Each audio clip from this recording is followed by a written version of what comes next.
बांग्लादेश में बीते दिनों जो कुछ हुआ उसके बाद शेख हसीना सरकार में मंत्री रहे तमाम नेता एक एक करके देश छोड़कर भाग रहे हैं।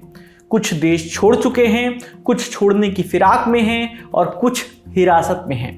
बांग्लादेश आर्मी की हिरासत वाली फहरिस्त में एक और मंत्री का नाम जुड़ गया है, हसन महमूद, बांग्लादेश के पूर्व विदेश मंत्री। 6 अगस्त की रात इन्हें बांग्लादेश के हजरत शाहजलाल इंटरनेशनल एयरपोर्ट से हिरासत में लिया गया। बांग्लादेश की तमाम मीडिया संस्थानों के मुताबिक महमूद देश से भागने की फिराक में थे। ढाका ट्रिब्यून में छपी एक रिपोर्ट के मुताबिक महमूद बांग्लादेश से भागकर दिल्ली यानी भारत आने की तैयारी में थे। महमूद ऐसे पहले नेता नहीं हैं जो बांग्लादेश की सरकार गिरने के बाद देश छोड़कर भाग रहे हों। पूर्व प्रधानमंत्री शेख हसीना के बाद एक एक करके उनकी कैबिनेट के कई नेता देश छोड़कर जा चुके हैं। खुद शेख हसीना भी अपना देश छोड़कर भारत में रुकी हैं। दिल्ली के बाद हसीना कथित तौर पर लंदन जाने वाली थी, लेकिन फिलहाल उनकी यात्रा दिल्ली में ही रुकी हुई है। बांग्लादेश के द डेली स्टार की खबर के मुताबिक पूर्व राज्य मंत्री जुनैद अहमद पलक को भी एयरपोर्ट से हिरासत में लिया गया था। सूत्र बताते हैं कि जुनैद अहमद का परिवार तो देश से भागने में सफल रहा, लेकिन जुनैद को बांग्लादेश आर्मी की हिरासत में ले लिया गया है। दूसरी तरफ बांग्लादेश के पूर्व वित्त मंत्री, पूर्व खेल मंत्री और ढाका साउथ सिटी कॉरपोरेशन के मेयर भी देश छोड़ चुके हैं।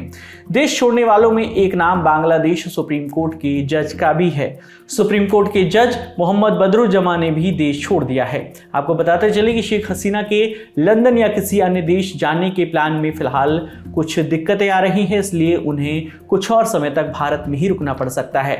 इंडियन एक्सप्रेस से जुड़े शुभाजीत रॉय ने इस मामले को रिपोर्ट किया है। उन्होंने सूत्रों के हवाले से जानकारी दी है कि हसीना जब तक इन तकनीकी दिक्कतों को दूर नहीं कर लेती, तब तक भारत सरकार उन्हें देश में रखने की योजना बना रही है। एक सवाल यह भी है, भारत के बाद हसीना अपना अगला ठिकाना यूके को ही क्यों चुन सकती हैं? इसका जवाब है उनकी बहन। दरअसल उनकी बहन शेख रेहाना की बेटी ट्यूलिप सिद्दीकी लंदन में रहती हैं। ट्यूलिप सिद्दीकी ब्रिटिश संसद की सदस्य हैं। वो ट्रेजरी की आर्थिक सचिव भी हैं। अब बांग्लादेश की वर्तमान स्थिति के बारे में जान लेते हैं।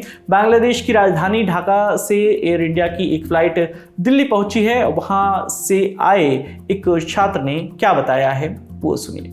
It's pretty much controlled now. It's pretty much controlled, far much better. From tomorrow, everything is going to be working completely. Factories, offices, banks, colleges, schools, everything's going to be okay. रही है कि बांग्लादेश में खास तौर पर एक community को target किया जा रहा है। कैसी सिचुएशन आप देखी है आपने? For Indians, it is not like that. Everything is fine. It's completely fine. अभी हालात सुधार में आ रहे हैं? Yes, everything is okay now. Or even on the roads, highways, everything is completely fine. इस पूरी खबर पर आपकी जो भी राय है आप हमें कमेंट सेक्शन में जरूर बताइएगा। आपके लिए तमाम जानकारी लेकर आई थी हमारे साथी विभावरी। मेरा नाम है विकास वर्मा। देखते रहिए दी ललन टॉप। शुक्रिया।